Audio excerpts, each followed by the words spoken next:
welcome back to JoffyWoodwinds.com. Today we have with us one of the greatest jazz tenor saxophonists in the world, Jerry Bergonzi. Jerry's had a long and illustrious career as a band leader, sideman, music educator, composer, and we're going to examine all these aspects of his career today. But before we do, we'd like to dedicate this video interview to our mutual friend, great jazz tenor saxophonist and woodwind artist, Ken Hitchcock. Ken passed away a few months ago, tragically, and it was a stunning loss for all of us in the musical community. And I thought it would be appropriate to start this interview with Jerry's thoughts and remembrances of Ken. Ken was a huge fan of Jerry's, as well as being a close friend, and never failed to let me and anyone else in the vicinity know of Jerry's recordings and latest projects. And we owe a great deal to Ken for so many of us for learning more about Jerry. So Jerry, if you wouldn't mind sharing a little bit of your thoughts and feelings about Ken to begin this interview. Well, I first met Ken. I was living on 28th Street in a loft, 114 West 28th Street between 6th and 7th. And I was hanging out all the time with Eric Turkel. Sure. And we call him the Turk, Yes. and I miss him dearly. Another wonderful baritone player who we lost many years ago Yes. at such a young age, and a very good guy, a formidable musician, and He would give you the shirt off his back. Absolutely. I mean, you wanted something, he was there to help you no matter what. yes. He would stop what he was doing and help you out. And Ken was the same way. So he introduced me to Ken, and Ken, I learned so much from him about saxophone playing, because I didn't study with Joe Allard. I studied with Joe Viola, who had a completely different approach. And so I would pick his brain about, some of Joe Allard stuff. And the funny thing is, Joe Viola at one time years ago did study with Joe Allard. Did he? I didn't know Yeah, that. early on in his career. It's funny how paths diverged. Yeah, I know that Joe Viola also studied with Marcel Mule, and so I got to hang out with Ken and Eric, and Ken used to go to the gym all the time and work out. They were in great shape, and and just everything about him was positive. But one of the things that I always found about him, he was really inquisitive. He'd always, hey man, what about this? Hey, did you ever do this? Did you ever do? He was just an inquisitive person, always talking shop and talking saxophone and mouthpieces and this gear and Right. and I told him, man, I never worked on a reed in my life that made it better. I always make them worse. And he was trying to show me how, because he said he always works on his reeds and makes them better. I'm the opposite. You've heard of people with a green thumb with plants. I think I have a black thumb with reeds. Whatever it is. Yeah. Terrible with it. But so we're always talking about that, and he was talking about this tune and that tune, and yeah, he was just a great guy, and what a saxophone player. He could just play the damn things in tune, soprano, alto, tenor, and the woodwinds, and read anything and play great jazz. Yeah. So, Yeah, he always had when I met him at 18, I met him because Joe Allard put us together. yeah. I was just graduating from Queens College as an undergrad, and I had heard about a sax quartet. John Carisi was a teacher at the school, and he played a recording of a sax quartet he had written, his first sax quartet, which knocked me out. And I wanted to play in a sax quartet. And so we had a few guys at Queens College, but for some reason, we couldn't get a tenor player who was free to do it. I talked to Joe Allen, and he recommended Ken. He said, I have this young freshman here. He's very good. I think you guys would get along. And that was the beginning of our relationship. And Ken always had a fantastic sound. I mean, right from the beginning, I remember he used to play, in those days, a rubber Meyer. I think it was a 7 on a Mark 6, if I remember correctly. And and then when he picked up alto, great sound on alto, baritone as well. I mean, every saxophone, he had a natural affinity with the saxophone and for sound. And Yep. and wonderful technique as well, and like all the things you said. Um, but and especially a number of years ago when I was teaching at a university, and I bring over every semester a guest artist. I said I called Ken up. I said, "Do you think Jerry would come down from Boston and be willing to do this?" Because we didn't have a lot of money, Yeah. a few $1,000s at the most for spend a day in master class and performance. He said, "Sure, give him a call. I'll call him, set it up." And he did, and then he came to the concert, and he was always a big, big, big fan of yours, and never missed an opportunity to talk about you. And you know, it's just very sad that we lost him at age 66. Well, we continued talking. I talked to him the night before he left to Ireland. I talked the day before, and we're talking about our diets and all this, and trying to get our cholesterol down and this and that and the other thing.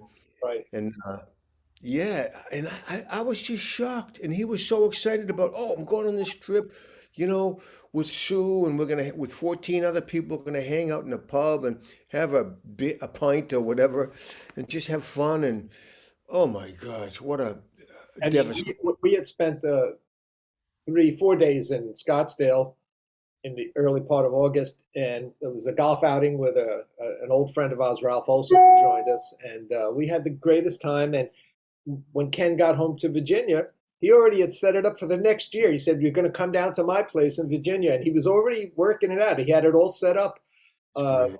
and we were going to invite Walt Weiskopf to be the fourth in the group of four we were going to play. And he already had it worked out a year in advance, Wow. and To so. think that he spent his whole life in New York City doing all that dues and playing, all the shows and playing jazz and then moves down to and just getting a new life together and that happens, it's I think if we've learned anything from Ken, I mean, it's just that one, you have to enjoy every day yeah, comes, and keep thinking positive, because he certainly had gone through a lot of physical stuff in the last year and a half, yeah. but he had overcome that, and he was so positive and so gregarious and happy. So I think for those who are listening, I know they want to get to your stuff, but I mean, I think the lesson that Ken Hitchcock provided about having just a great positive view of the future, because we don't know what's going to Yes. happen the next day. I mean, that's so we'll take away those things from Ken and his influence in that way. Yeah. And God bless Ken. Yeah. thanks for sharing that, Jerry. Appreciate it. Now, I want to go into your life. I know if Ken were, he would start saying, "Stop talking about me. Get to Jerry." Uh, I know that. Um, you began playing music early on, and like so many people who are saxophonists, you began with clarinet, then alto, and eventually moving to tenor somewhere around age 14. And but you also come from a very musical family. For those who never put the two and two together, Carlo Bergonzi, who was one of the greatest tenors in the history of opera, was a relative of yours, and I can't imagine that there wasn't others in the Bergonzi family who didn't have musical talent. So can you talk about your upbringing and your early beginnings with woodwinds? Well, I was never really aware of Carlo Bergonzi growing up until later on, when my family went backstage to see one of his concerts, because apparently my father was a second cousin of Carlo, and but I did, I when I grew up, was always listening to music in the house, Frank Sinatra, Dinah Washington, Ray Charles, and I had an uncle who lived a flight in an apartment building. He lived at one flight up in the same apartment, and he was a Sparky Tomasetti. He played trombone, bass, guitar, and he could play any tune, any key. Used to write arrangements. So right from the get go, my first LP was Lester Young with a Kansas City with Count Basie, City all Slippers. those. I'd listen to that, and then I got some Duke Ellington records and more Count Basie records, and I remember I got a thing called Big Bands, a small band, Big Jazz, with Conti Condoli, Buddy Collette, and then a friend of mine. Of course, I was eight years old when I started on clarinet. 12 years old, alto. 13, I got a tenor. But he came over to my house. His father was a trumpet player, Babe Donahue, and his name was Miles Donahue. He came over with a Miles Davis record with Coltrane Steeman, a Art Blakey record, Night in Tunisia, and a Sonny Rollins record. And rough, that's I got hooked just listening to that stuff. Sure. Because before I'd listen to Les Young, but then when I heard that, I just go to Harvard Square, buy all these records, and just play along with them all day. I didn't know what the hell was going on, but I just play along with them and see what happens. That was a great record store in Harvard Square there. Yeah, Briggs and Briggs. Yes, I remember, even though I'm from New York, I do remember visiting there, and that was, yeah, formidable. Yeah, they used to have 3 listening booths, and I'd go every 2 weeks. I'd go in there with a stack of like 6 LPs, and they were totally cool with me because they knew I would buy something, and I always did. And through the years, man, I had a great collection. Which lending them out, I never got them back. Uh, I used to have this record, this LP, and but that's what we did. And then when I was in the 10th grade, I started studying with Joe Viola. Was And he your first really big, formidable teacher? well, no, I had a teacher when Maury Sachs was my first teacher, and I used to go there and to my lesson, and I would have 2 quarters, 50 cents, right? And he was old school. Sometimes my reed would get too soft to get the quarter and burn the end of the reed.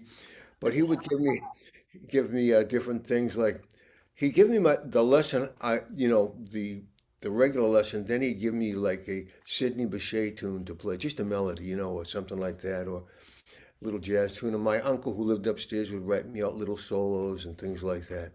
Uh, But then when I went to study with Joe Viola, that's when I kind of started practicing, getting serious and practicing.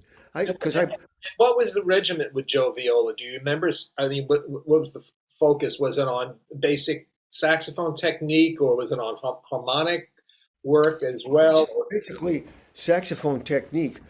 He had a scale book, and I practiced out of that. He had his chord book, but every week we play a couple of tunes because he played piano. I said, "Hey Joe, what's that? What is an altered chord? What's a flat nine? What's this? What's that?" So he would take his time, and we'd play and show me this, show me that, and then he got me into John LaPorta's youth band. John LaPorta was a teacher, a great educator, great player who taught at Berkeley, and he had a youth band from the greater Boston area, and I was in that band in the 11th and 12th grade, a featured soloist. And John spared no feelings. He would stop the band and say, "Hey man, you're moonbagging, you're moonbagging." I said, "What's moonbagging?" He said, "You're not making the changes, or whatever." He would tell everybody. Uh, uh, so it was a great experience. I mean, those two gentlemen, Joe Viola, John LaPorta, who really helped put Berkeley on the map Yes. in the 50s and into the 60s, created a woodwind department there that was second to none in regard to jazz education, and so many of the great players who came through that owe him, and all those gentlemen, as well as Herb Pomeroy. Yes, Herb Palmer, great.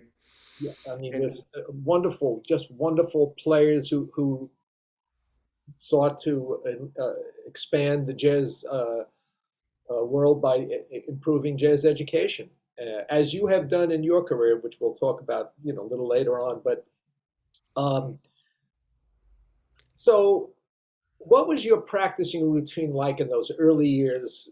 Going through, let's say, the 12th grade now. I mean, how much time did you give? How how focused were you as a I was very focused.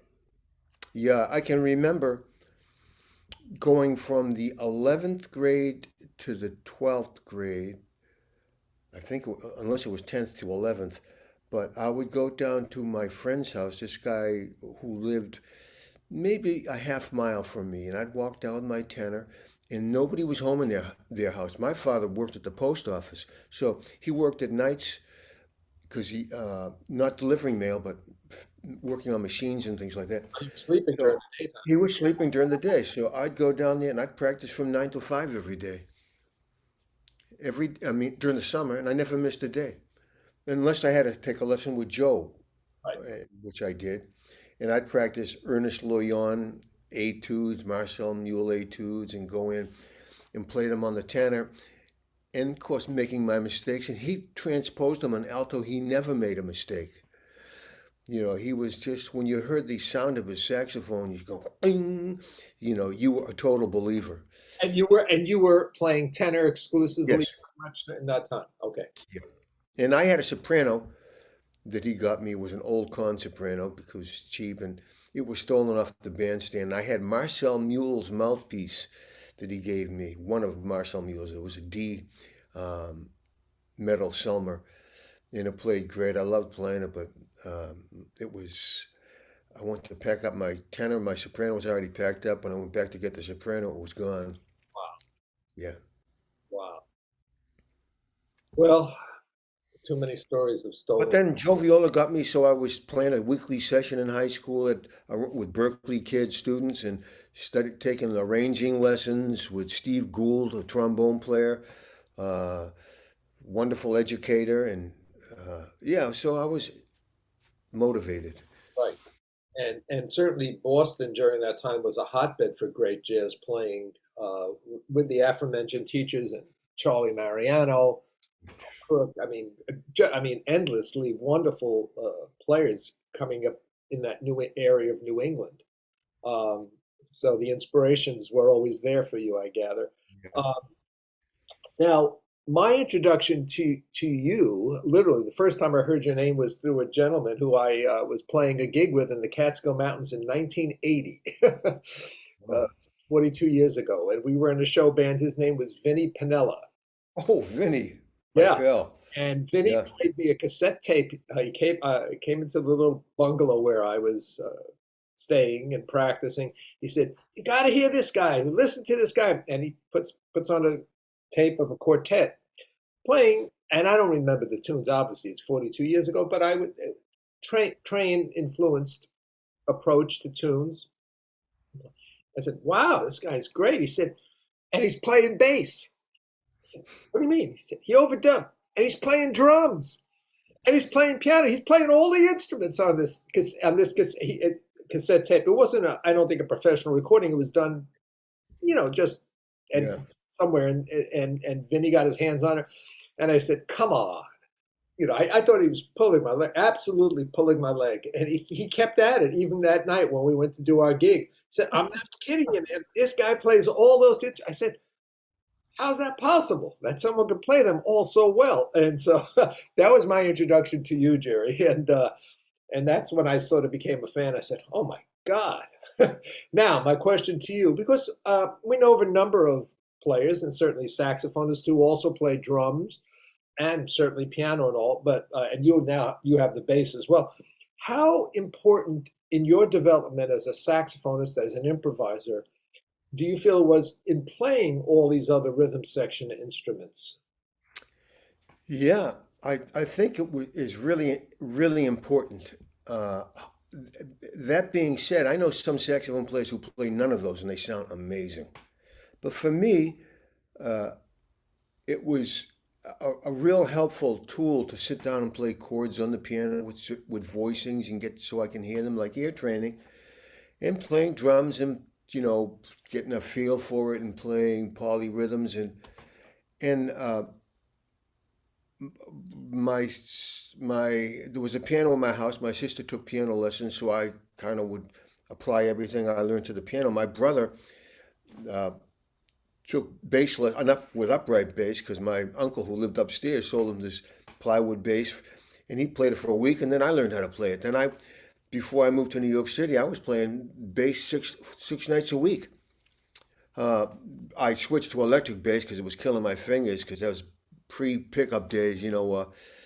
So uh, I I was playing behind, well, for a while I was playing behind strippers and comedians and singers, and then a lounge group 6 nights a week, and saved up enough money and moved to New York City and left the bass at home. Now, you know, it's sort of been a tradition throughout, at least throughout much of the 20th century, that if you're going to make it in the music business, for the most part, you're going to move to New York. It certainly as a jazz player, and for a good part of the 20th century, if you want to do recording, studio recording. But what was your what was your rationale for moving to New York at that time, at that early age? Well, everybody was moving to New York like a migration, and I moved in. Well, I had Harvey S. was my roommate, and I talked about he moved down first, and then a couple months later, I moved in with him in the end of 1972. I think it was in October, and he was so helpful because somebody would call him up because bass players. He was working with Lee Konitz and this guy Micah Benny and at the time, and people would come up, hey, and he'd say, hey, you need a tenor player, you need a tenor player. So he was, and we'd have sessions at our apartment in Queens, New York, uh, Rego Park, Queens, and then uh, I moved into this place right on Sixth Avenue with Art Barron was my roommate, a trombone player who was on the road with Duke Ellington at the time, and the whole you could play music 24/7, and it was $150 a month for both of us, so 75 each. And Wow. then I moved around the corner, it was 250 a month. It was a better place though because it had you know, uh, a mini fridge, a hot plate, a shower, a toilet. But and I could play 24/7 there, and there were three lofts, and Rick Kilburn lived in the bottom loft. We play all the time. I'd ask one sax. That's where I met Kenny when I was living in that loft. I'd have one saxophone player come over, and all of a sudden they would tell somebody else, and there'd be five people show up. So it was just, yeah, a learning experience. Play, play, play, play, learn, learn. Right. And you obviously survived for a number of years in New York before moving back to Boston. And during the time in New York, did you study with people formally, or was it just constant gigging and sessioning, uh, that type of an I approach? never studied with anybody in New York City, just listening to records and hanging out with other musicians. Like I used to hang out with uh, Mike Brecker, Bob Berg. Uh, people would come by. Lovano used to come by. We just play. Billy Drews, Steve Slagle, Grossman came by. Greg Herbert, uh, and everybody was just and so all these books that I wrote are just things that I would teach myself. Like, how can I get better? How can I be a better player? That was, people say, well, what was your aim? Just to be able to play, be a better player. I wouldn't think about success or anything like that. I just wanted to learn how to play. And so I would teach myself. It's almost like common sense. You get a rhythm book, you practice rhythms, you pentatonic. It's like a different, what can I do to make this stuff work? Or, the bebop scales, you learn about it, and then you say, yeah, if I can do that, then I can do this, that sort of thing. Right. So this series of books, the Inside Improvisation series, which I think is 7 books in total, I Seven. grew up Yes.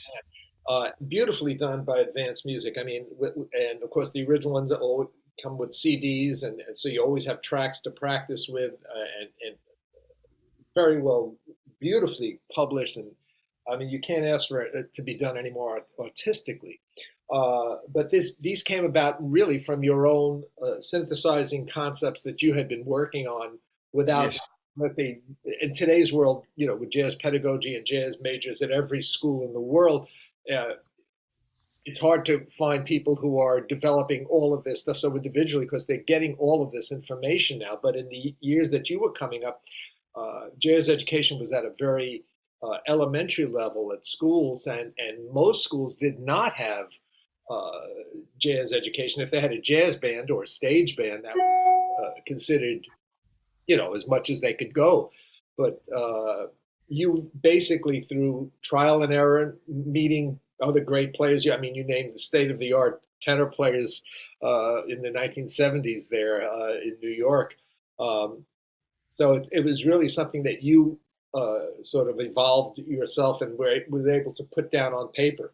Well, it wasn't until I moved back to Boston that I was working so many more jazz gigs, these little joints around town, 3, 4, 5 nights a week, playing these jazz. Because the drinking age was 18 at that time when I moved back to Boston. The places were always loaded. We always had a few gigs. So I started teaching because the gigs didn't pay hardly anything. So I put up little things, and before I knew it, I had a 2-year waiting list. Wow. So I had a. These are things that I would uh, teach, but I didn't get it from, really get it that definitive and defined until I started teaching other people. I said, man, you gotta break this down in smaller segments, this and that. So that's how I got a student. I said, man, you gotta start writing books. So I wrote one, then I wrote another, and they're not chronological. They're just different subjects. Yes. So Yeah, and they all can relate. As I've been working through them again these last few weeks, reacquainting myself and realizing how much I didn't get the first time and how much more I have to work. But you can take one concept, let's say pentatonics, and use it on some of the tunes that you have in the melodic structures book, or vice yeah, versa, and then interdisperse them. So they're very, uh, they're not independent. They're really codependent in a sense, yeah. which is how you develop a jazz concept anyway. Um, so now when you move back to Boston and you get a call for Dave Brubeck, Well, and this is the interesting thing that in 19, I was working with, doing these gigs with Bob Fritz, who was an avant-garde clarinet player in Boston, and Darius was on some gigs. So when I first moved to New York in the 72, in 1973, I get a call from Darius.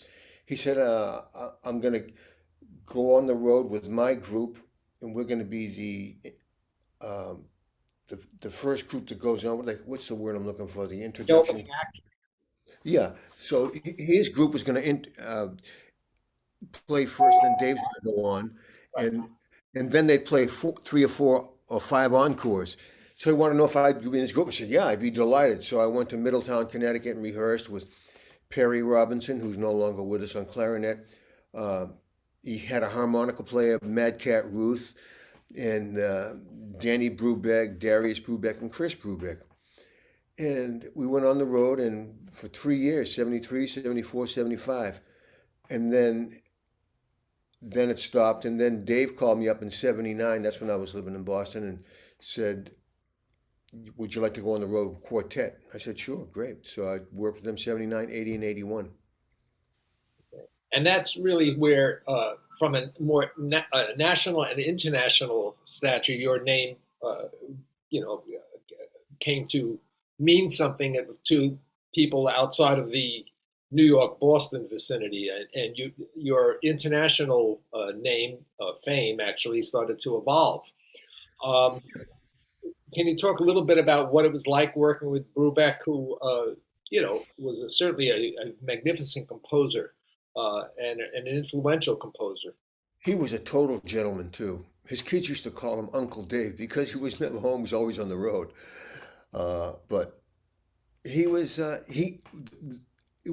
every time we'd learn a tune, these standards, he never had lead sheets. He said, here it is. And he'd play it on piano.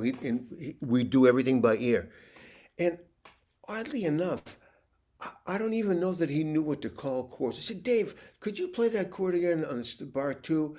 And he was playing a D minor 7 flat 5, for example. He'd call it a D7 because they didn't, it's just like, but he had great ears. That's He used interesting. to play I know something on the, the little bit I know about him was that he had studied with Darius Milhaud. yeah, That's isn't that odd? it is. Well, only because, yeah, he knew what the chord was, but the names, it's like a different thing. Yeah, And, yeah, and another thing about him, I mean, he was really professional. you never saw him lose his temper or be impatient or act weird. He never acted like a prima donna. He was just a great guy.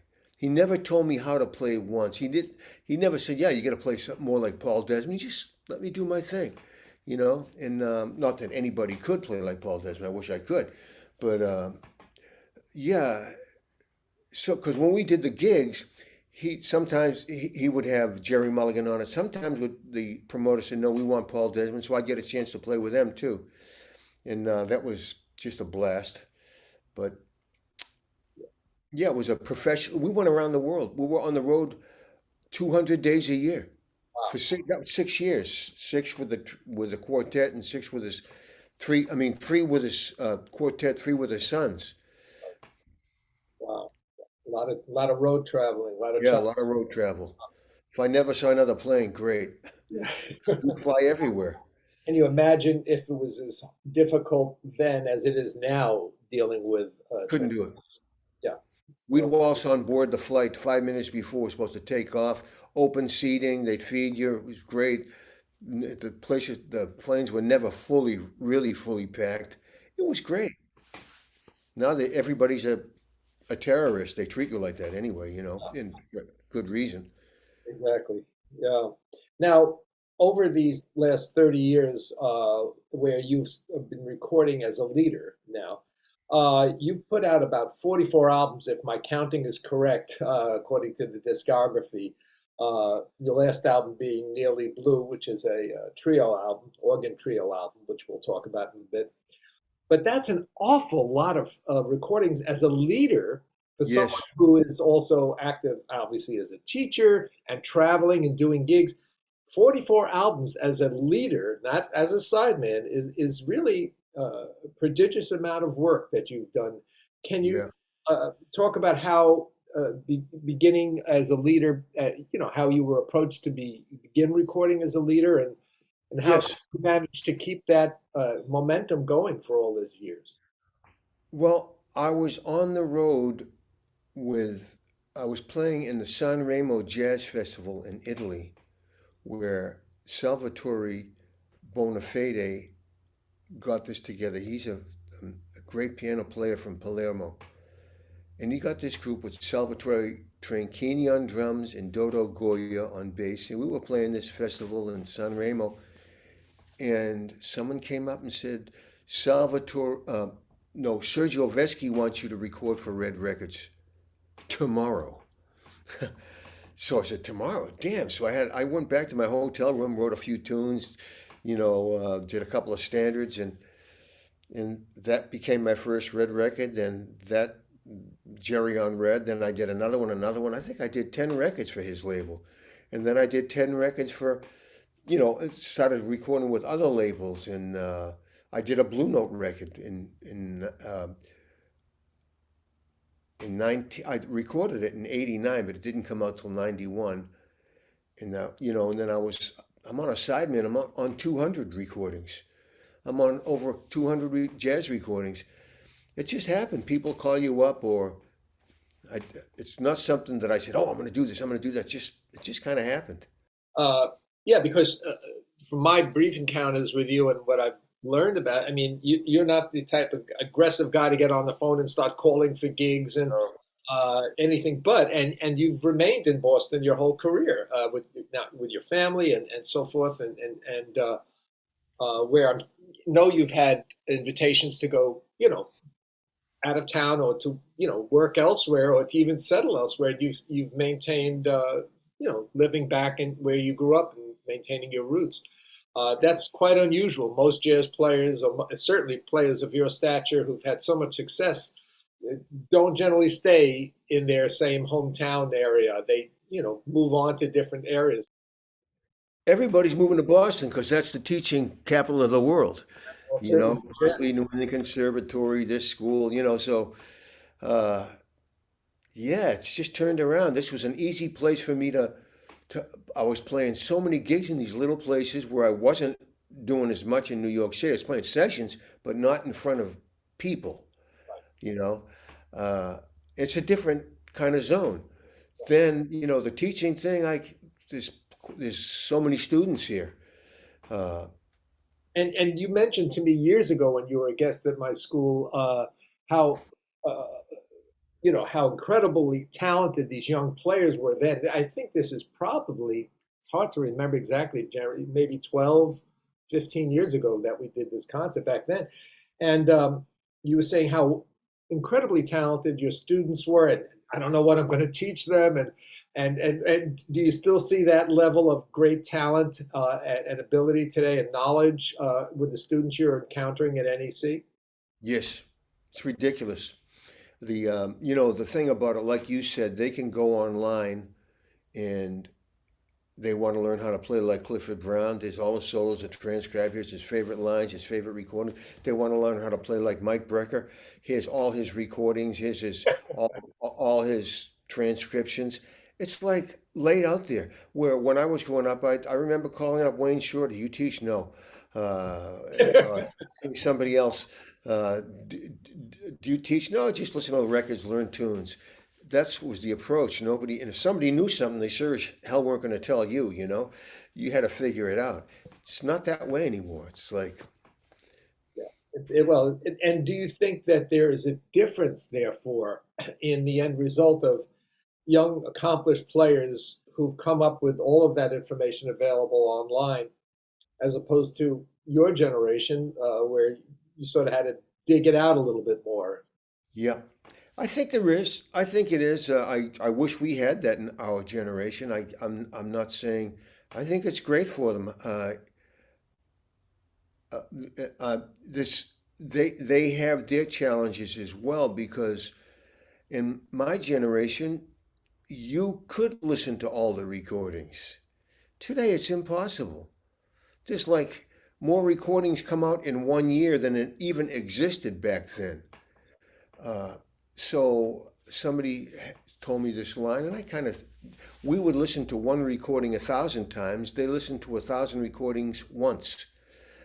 It's a different kind of zone, but the end result is there's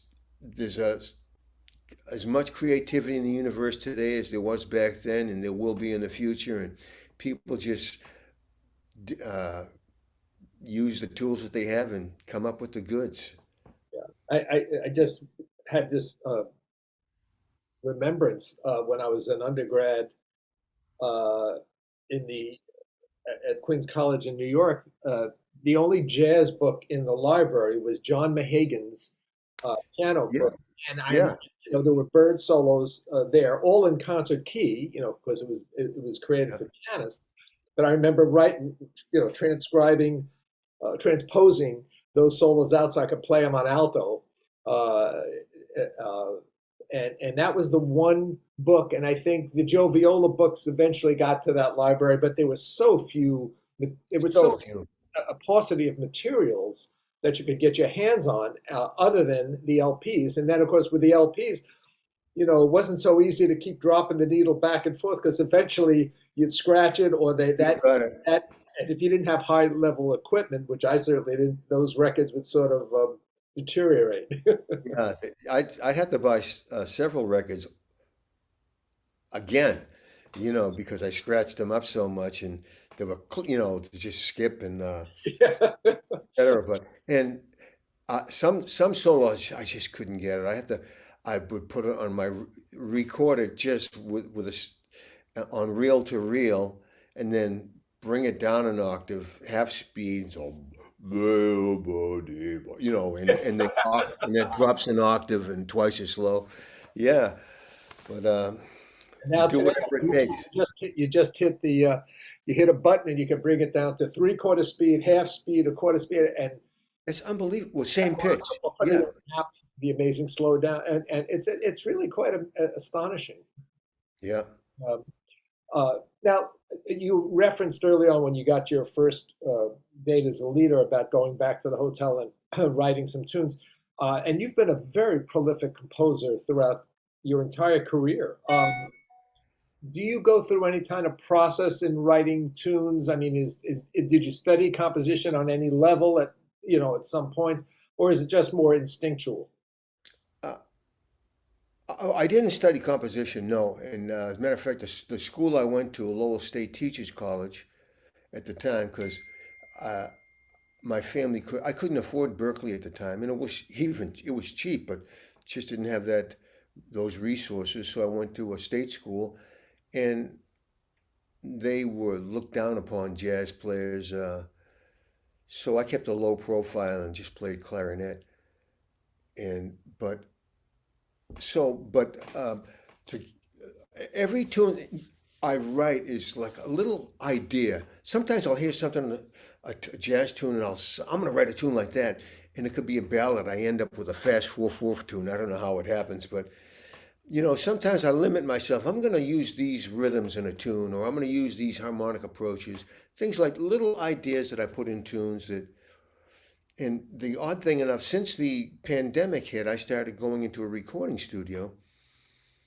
Uh, 2 years ago now, something like that, and I've recorded 309 of my tunes, uh, and now I'm starting to go back and play them again. But before, I didn't do one repeat. We got to 309 of the tunes I wanted to play, and of course, I'm playing other people's tunes as well. Stefan Gaspar's, Luther Gray tunes. Um, some standards, some reharmonized standards. But yeah, so every week I do a live stream. It's from PBS Studios in Westwood, Massachusetts. It starts at 8:15. We play for an hour and 15 minutes, and we just play tunes. We're just sight reading them. So you get an idea of like what it is for a musician to go into a studio and just sight read tunes. And you just said something that leads me to a question I wanted to ask you, because we've known throughout jazz history there's always been uh, uh, artists who have taken standard tunes, tunes that are well known, and altered harmonies, reharmonized them. And you certainly have followed in that tradition and done that. In fact, I'm going to reference this in the text accompanying our video interview, that on your website you've made available a huge amount of resources of tunes of yours for C and B flat instruments, as well as a good number of standards that you've reharmonized. And can you talk about that process and what brings you to that, or what influences you for a particular tune to decide on that type of reharmonization? I started reharmonizing tunes, and I was playing with Joey Calderazzo and Adam Nussbaum and Dave Santoro. We went in the studio, we just all first takes, and Calderazzo brought it to Blue Note and they said, "Oh yeah, we loved it. Let's put it up." But it was just it's kind of like I'll take a tune and say, "I wonder if I can put some different changes to it and make it sound not corny or overdone or you know, etc." So it's like ear training. It's just a matter of taste. What do I feel like putting in the tune? I'll try these chords, those chords. So in at every moment, I'm learning something about what chords, about which progressions I like, or a matter of taste. Some of them are like not so good, but I'm always learning something about, it's ear training.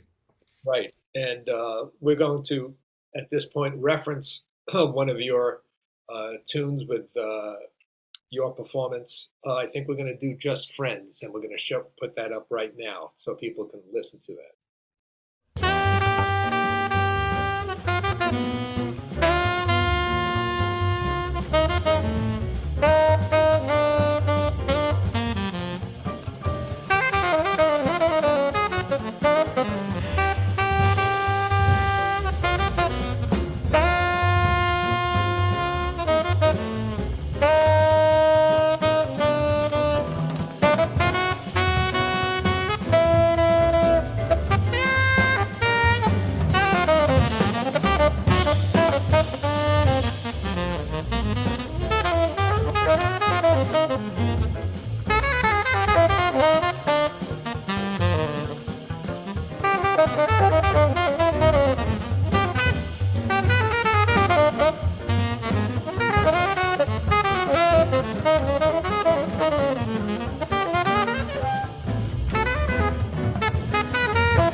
one day, I can tell you about that one.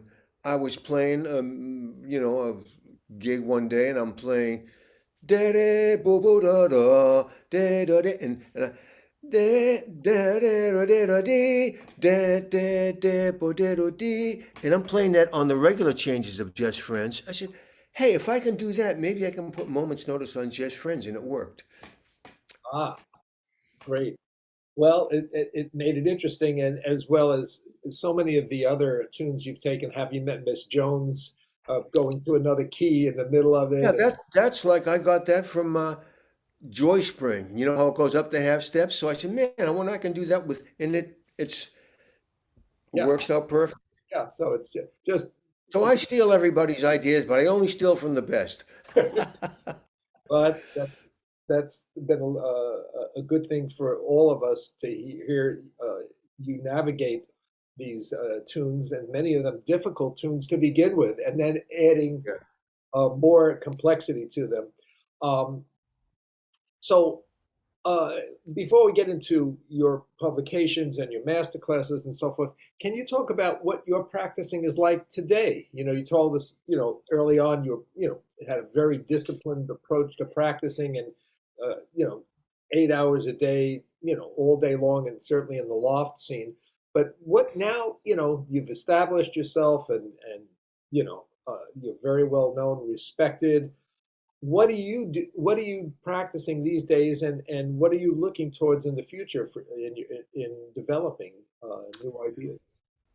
You know, I practice rhythmic things, and I practice articulations, and I practice sound, and I um, like will just like for example, I'll just be kind of I'll say I'm going to play in this tune. I'm going to see if I can just play rubato while the rhythm section's playing time. I'm going to see if I can play rubato through it, and that kind of thing. Or I'm going to see if I can play some messiaen sort of harmonies on the changes, the 9 note symmetric scale, or things like that. And when I was younger, I'd had a regimen. Today, I got to go teach. I got to go to the grocery store. I have to get my car fixed. I got to go on the road. So I have these long-term projects that I work on all the time. Um, Playing, like 7/4 rhythms across 4/4, but making it sound natural and not gimmicky and things like that. And playing intervallic. You shared those thoughts in a lot of these books. I mean, Yes.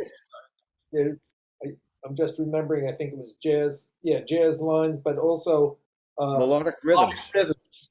Uh, Yep. yeah, I remember working that, trying to work. Yeah. uh, So I'm working on the same things that I sometimes it's just nuts and bolts things I'm working on. Playing the saxophone in tune, trying to find a reed, you know, uh, learning a new tune. yeah. Uh, Uh, and so that you still find yourself engaged and passionate about the stuff as you were oh when yeah, you were 20. And I can't get rid of it. right, and that I think that speaks to why you keep recording and why you're still so influential among not only players of my age, who come up in your generation, but younger players who revere you. And I mentioned to a few people I was doing this interview with you, and they were like head over heels about it. So, Oh, that always surprises me because I don't. It's like that always surprises me. Yeah, it's just like you just sit home and you're practicing or you're just playing music, and the fact that people like it, it's like wow, it's well, a different thing. you've achieved quite a high level of uh, expression and musical insight, and that comes through in your music, and your teaching. I think has also brought a lot of younger players into your sphere of influence as well. So the combinations, over many years now, it's understandable. Um, Well, thank you. sure. Well, let's also talk about this newest album of yours uh, that has just come out. Another organ trio album. You seem to really like organ trios. Yeah, I do. Yeah. And it's called the new album is called Nearly Blue.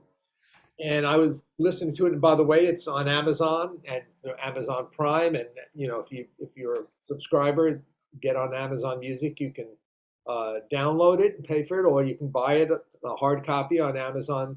But it's a wonderful album and a good deal of standards on there as well as originals. So can you fill us in a little bit about this latest recording, Jerry? Yeah, that recording I did in a studio in Udine, Italy, because it's a fantastic studio. Gets a great sound, and because the airlines are so tight with trying to get your instrument on board, I just went over and said, "Hey, man, get me a Mark Six." So they just got a Mark Six, and which I don't usually play a Mark Six. I play my old Jimmy Dorsey. But I said, well, just get me a Selmer or a Mark Sixes, and I just got this horn. We just recorded it straight out. They're basically all first takes, and I sent the organ player Renato Kiko. He's a fantastic organ player, great piano too, and the drummer is he just swings, and so we just went through and, like you said, a couple of originals, but mostly standards because it seems like people want to hear, that's what people want to hear, and love playing them. And maybe, did I do a couple of reharms? I don't even remember. Oh, yeah, I did think I did Countdown on that, and I reharmed Yeah, it. the countdown is a tour de force, and especially it's a tour de force to begin with, and you made it a de force. Well, when I hear Coltrane play it, and I haven't heard it in a couple of years, it pins me up against the wall, the execution of it. It's just mind-boggling how he can it's stunning. So my approach was not to do that, but I wanted to slow the tempo down and be able to improvise on it and make, things like that. Not that he doesn't, but yeah, and try some different changes out front, and then yeah. And very a very wonderful rendition of it. And we'll drop in countdown right here for the listeners to hear a little taste of that. Great.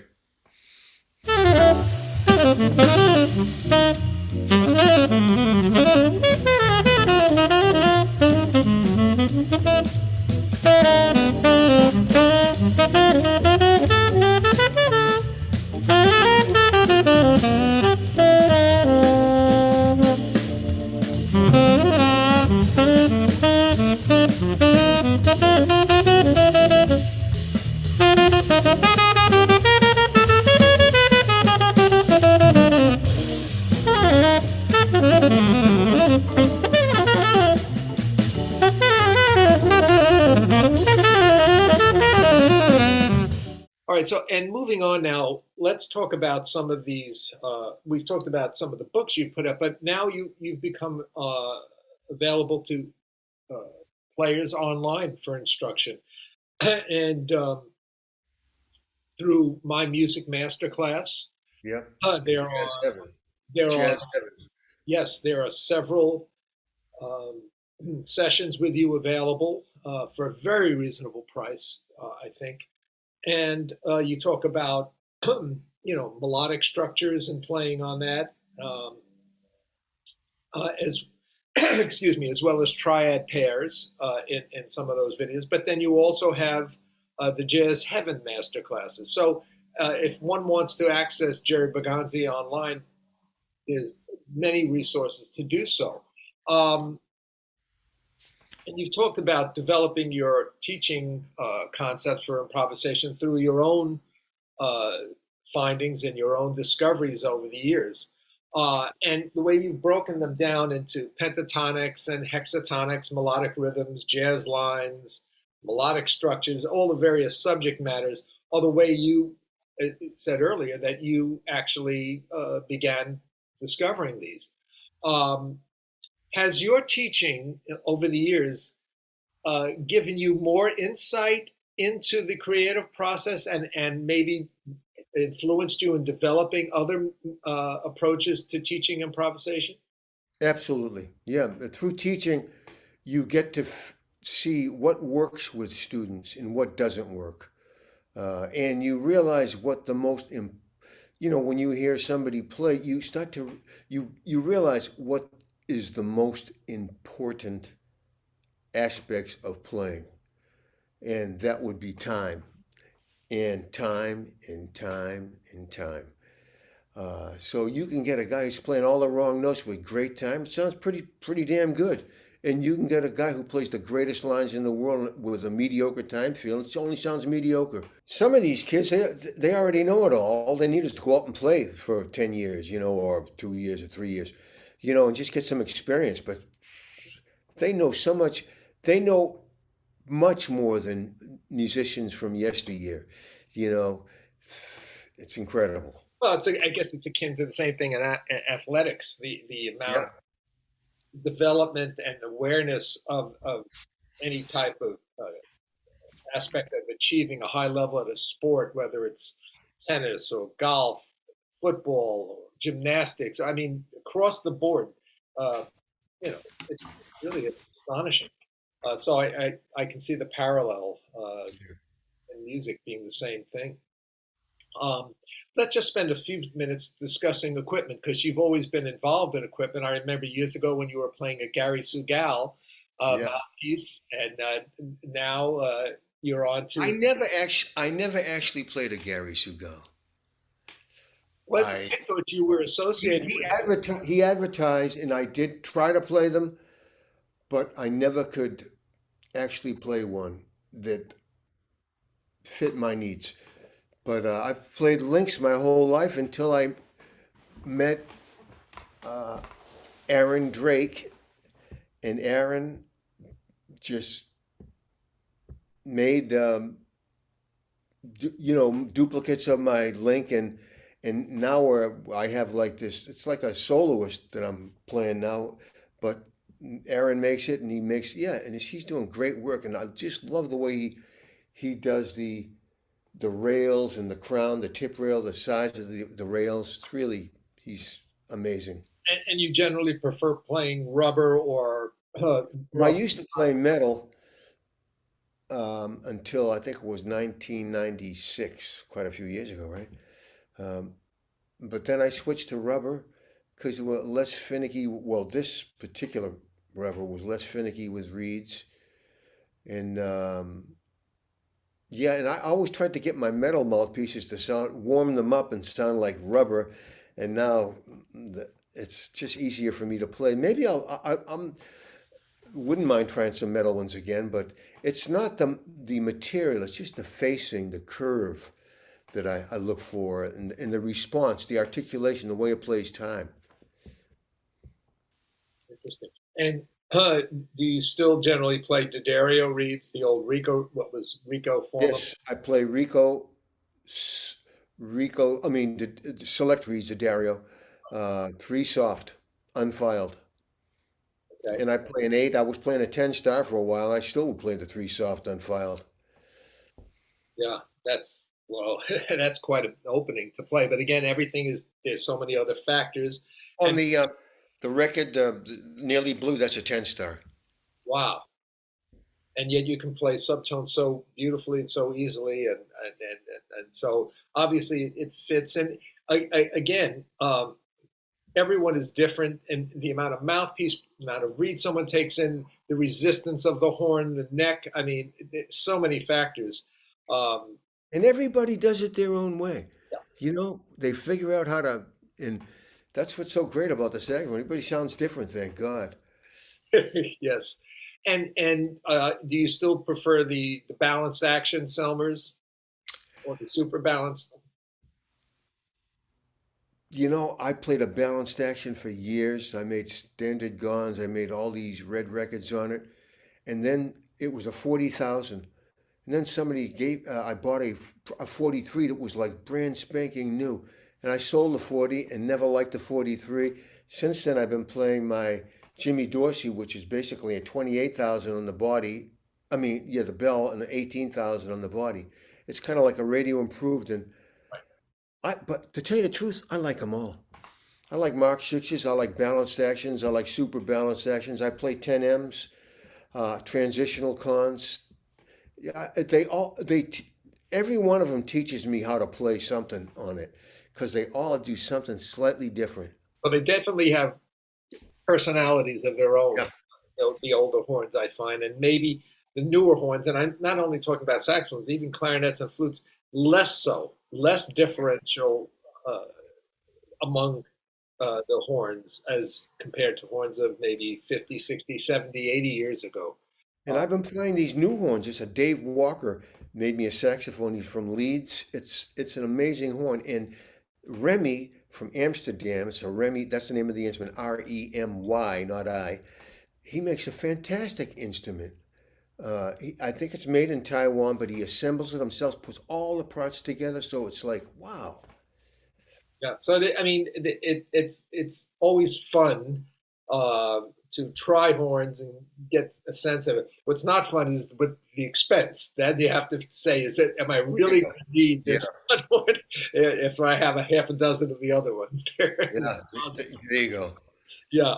Um, I want to do something that I wasn't planning on till last night, and I thought about this. On many sports shows, they do what they call a lightning rod round, where someone tosses out a name, and you're supposed to give a 1 or 2 sentence description of that Okay, person and whatnot. I'm And I ready. thought, let's do that with about a half dozen or so saxophone players, just to get your response, a couple of sentences about them and what you found to be the most uh, influential aspects of their playing, the things that drew you to their playing. So, Okay. uh, quickly, I'll start out with Lester Young,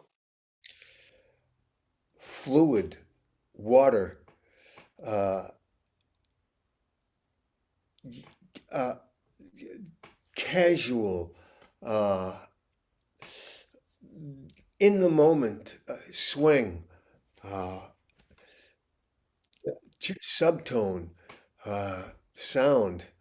Yeah, all right, Charlie Parker, articulation, time, soul, heart, Dexter Gordon,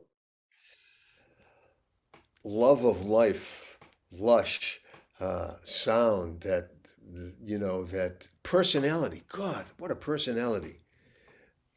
yeah, Sonny Rollins, Time, articulation, sound, ideas, incredible, command, uh, uh, confidence, John Coltrane, spiritual, uh, soulful,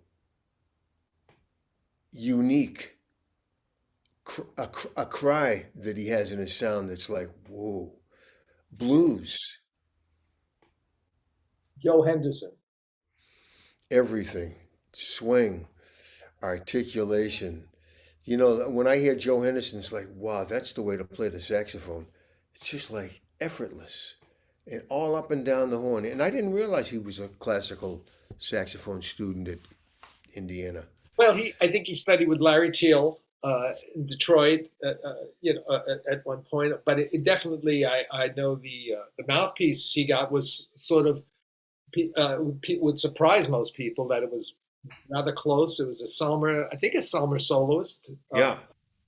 and but yeah, he had studied with Larry Teal for a number of years. So that's as far as I know about his studies. But yeah, amazing, incredible. And the final Incredible. player I have to ask, obviously, is Mike Brecker. Mike Brecker, a phenom. Yeah, when you listen to him play and such a huge sound. Uh, and I can't say enough about him, but also a great student of the music, just always studying, always checking somebody out, like listening to Joe Henderson or Sonny Rollins or Coltrane or his peers. He's just and the sweetest guy you ever want to meet, encouraging Yes. and quick, just like he plays. That's how he is. You go over and say, Hey, Jerry, what was that? It's not even out of your horn, and he's playing it in all keys already. You know what I mean? It's like that quick. And I remember speaking with Randy about Mike a number of years ago, and I don't know how we got to the subject, but he told me that Mike played on his high school basketball team, Yeah, we tall enough. which doesn't surprise me because those type of reflexes that you would need. I mean, I said it makes total sense. Yeah. Yeah, it was a pretty amazing thing just observing him play, and I know Yeah. you guys played together, recorded together. I remember one time we're doing an Alex Reel record. We're doing a Ben Webster tune. And it was a real simple tune, like a two dominant, five dominant, one, two dominant, five dominant. Then it goes to the four quarters, whatever. It's like a 16 bar tune. I look over to Mike's chart, and he's got all these different changes on it. And he's standing like 2 feet away from me. I said, Mike, what are those chords? Oh, those are the chords I'm going to play on. So, Jerry, with regard to your future plans, and what do you have any recordings lined up that you are thinking of doing of your own, or tours and stuff? Can you fill us in on how that's evolving? I've been recording with this Danish trio called a European Jazz Trio. And we've been doing these live, we've been recording gigs live. And we also went into the studio. I've been doing that. And of course, I've been doing live recordings now for 2 years at this Wednesday, um, uh, every Wednesday live stream. And Harvey S., I just talked to him. We're thinking about recording in January, another album. Getting together and recording some music for, he wants to maybe do it on Savant or High Note. So yeah, I'm working it all out as we speak. Yeah. Yeah, well, that's great, and we'll all be looking forward to hearing. Thank you so much. Thank you for your Uh, yeah, well, for everything. Jerry, it's been So much. pleasure. I look, from the first time I met you years ago when you came to my school, it's always been a pleasure to hear you play, talk with you, and share thoughts. And thank you again for talking so lovely in the beginning about Kenny Hitchcock. And Yeah. Boy, are we gonna miss him or what? Miss yeah, him. It's ridiculous. yeah, and so when you go out and play and so forth, carrying the memories of all these wonderful players and friends, it comes through in your playing as well. And Well, sometimes when I'm playing, I think of them. I think I'll be playing a tune, and I start thinking about one person. It inspires me to play the tune. that's interesting. Huh. Yeah, I know writers often have that when they're writing, or people are writing plays or musicals, and they're thinking about an inspirational person to help them through the process. So that's Yeah, interesting that it's that vivid for you. yeah. But anyway, look, stay well, my friend, and thanks so Thank you, bud. much, Jerry. And All the best. you bet. And to be continued. Okay. Ciao. Bye bye.